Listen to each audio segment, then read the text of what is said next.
ಕೆಲವು ಒಂದಿಷ್ಟು ಆಹಾರಗಳಿಗೆ expire date ಅನ್ನೋದು ಇಲ್ಲವಂತೆ. ಯಾವುದೆಲ್ಲ ಆಹಾರಗಳಾಗಾದರೆ ನೋಡೋಣ.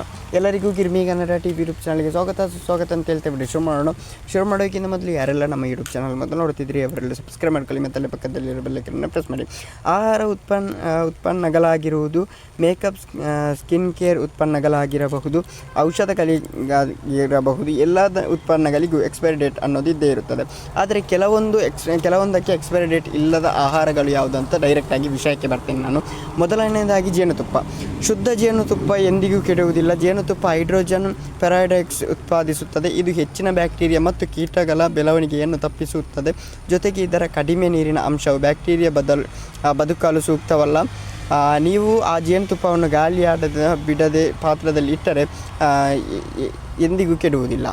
ನೆಕ್ಸ್ಟ್ ಬಂದುಬಿಟ್ಟು ಉಪ್ಪು. ಆಹಾರಗಳ ರುಚಿಯನ್ನು ಹೆಚ್ಚಿಸುವಲ್ಲಿ ಮಹತ್ವದ ಪಾತ್ರ ವಹಿಸುವ ಉಪ್ಪಿಗೂ ಎಕ್ಸ್ಪೈರಿ ಡೇಟ್ ಇರೋದಿಲ್ಲ. ಉಪ್ಪನ್ನು ಸರಿಯಾದ ರೀತಿಯಲ್ಲಿ ಸಂಗ್ರಹಿಸಿದರೆ ಅದು ಕೆಡುವುದಿಲ್ಲ ಅಂತಲೇ ಹೇಳ್ಬೋದು. ನೆಕ್ಸ್ಟ್ ಬಂದುಬಿಟ್ಟು ಸಕ್ಕರೆ ಕೂಡ ಎಂದಿಗೂ ಕೆಡುವುದಿಲ್ಲ. ತಜ್ಞರ ಪ್ರಕಾರ ಸಕ್ಕರೆಯನ್ನು ತೇವಾಂಶದಿಂದ ದೂರವಿಟ್ಟರೆ ನೀವು ಅದನ್ನು ದೀರ್ಘಕಾಲದವರೆಗೆ ಸಂಗ್ರಹಿಸಿಡಬಹುದು. ಸಕ್ಕರೆಗೆ ಗಾಳಿಯಾಡದ ಗಾಜಿನ ಪಾತ್ರೆಯಲ್ಲಿ ಸಂಗ್ರಹಿಸುವುದು ಸೂಕ್ತ ಅಂತಲೇ ಹೇಳ್ಬೋದು. ನೆಕ್ಸ್ಟ್ ಬಂದುಬಿಟ್ಟು ಅಕ್ಕಿ. ದೀರ್ಘಕಾಲದ ಶೇಖರಿಸಬಹುದಾದ ಆಹಾರಗಳಲ್ಲಿ ಅಕ್ಕಿ ಕೂಡ ಒಂದು. ಅವುಗಳಿಗೂ ಎಕ್ಸ್ಪೈರಿ ಡೇಟ್ ಇರುವುದಿಲ್ಲ.